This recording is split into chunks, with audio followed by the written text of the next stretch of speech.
আসসালামু আলাইকুম dear viewers, আজকের ভিডিওতে দেখব মাসিবাস 408 কন্ট্রোলারটিকে কীভাবে প্যারামিটারাইজেশন করতে হয়। তো এটার ম্যানুয়ালটা আমি ইন্টারনেট থেকে ডাউনলোড করেছি। এটা যদি আমি এখানে দেখাই, যেটা হলো মডেল, আর এটার কানেকশনটা কীভাবে 1 থেকে 8 পর্যন্ত আছে। আমার 8 এবং 7 এখানে 220 দিতে পারি, আবার ডিসি ভোল্ট 24 ভোল্ট ডিসি দিতে পারি। তো আমরা 220 পাওয়ার দিয়ে চেক করবো। আর এখানে যে টার্মিনালগুলো দেখতে পারতেছেন, এর মধ্যে আমরা 4020 মিলি অ্যাম্পিয়ার ব্যবহার করবো। তাই আমাদের এই 2 দিতে হবে পজিটিভ, 3 দিতে হবে নেগেটিভ, আর এটা লিঙ্ক থাকবে। এখানে একটা রেজিস্টার রয়েছে। তো আমরা প্যারামিটারটা এখানে যদি আমরা দেখাই কানেকশনটা, যে আমরা এখানে আমরা 220 পাওয়ার দিয়েছি। আর এইখানে দেখেন 2 পজিটিভ এবং 3 নেগেটিভ 420 মিলি অ্যাম্পিয়ার দেওয়ার জন্য কানেকশন করেছি। আর এই হলো আমাদের প্রসেস ক্যালকুলেটর, যেখান থেকে আমরা 420 মিলি অ্যাম্পিয়ার এখানে দিব। তো এই যে আমরা 420 মিলি অ্যাম্পিয়ারের জন্য আমরা প্রথমে সোর্সে পজিটিভ মিলি অ্যাম্পিয়ার পজিটিভ এবং মিলি অ্যাম্পিয়ার নেগেটিভে কানেকশন করে দিলাম। আমরা এখন আমাদের ওয়ারিং কমপ্লিট। তারপরে আমরা এখন চলে যাব মিলি অ্যাম্পিয়ার বা প্যারামিটারাইজেশনে। তো দেখেন এখানে সব লেখা আছে কীভাবে প্যারামিটারাইজেশনে ঢুকতে হবে।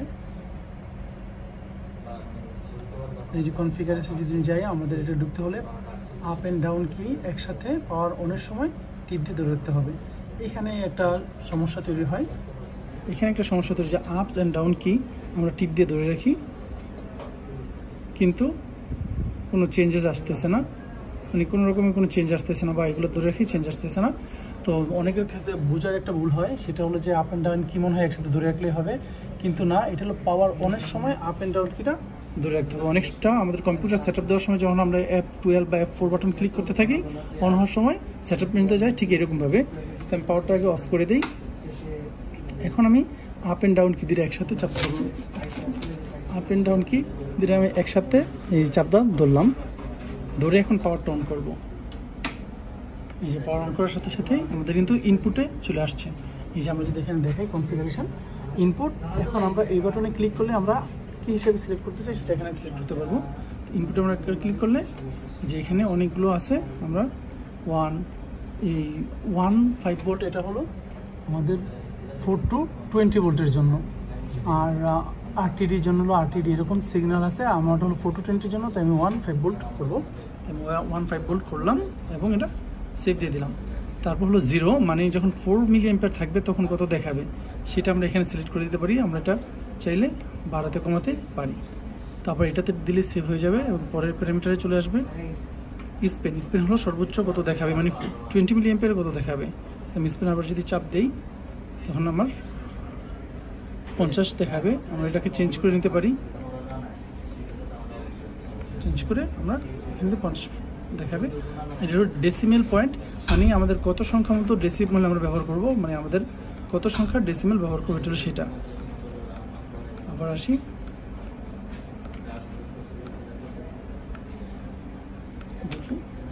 এতে ডেসিমেল মানে আমার পূর্ণ সংখ্যা পুরো 1 গড় ডেসিমেল পয়েন্ট দেখাবে।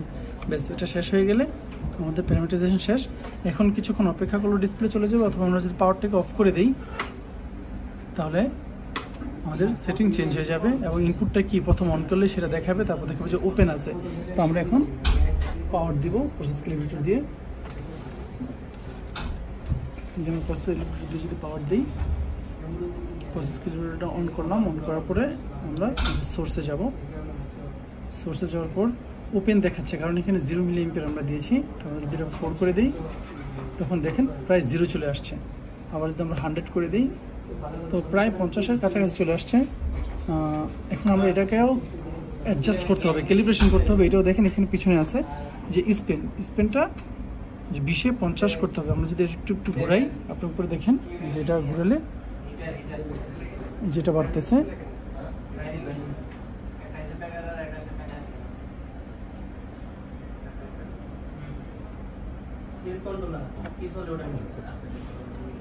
ওপেন হয়েছে, পাওয়ারটা চলে যাওয়ার কারণে। আবার পাওয়ারটা অন করি।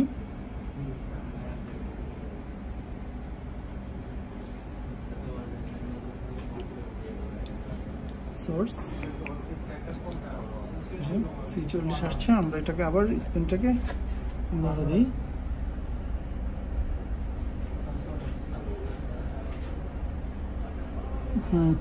ব্যাটারি কম থাকায় বারবার অফ হয়েছে। যাক, আর যদি জিরোটা আমরা করতে চাই সেক্ষেত্রে এটাকে ঘুরিয়ে আমরা অ্যাডজাস্ট করে নেব।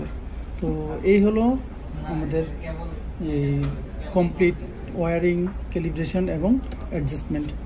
Thanks for watching. Allah Hafiz.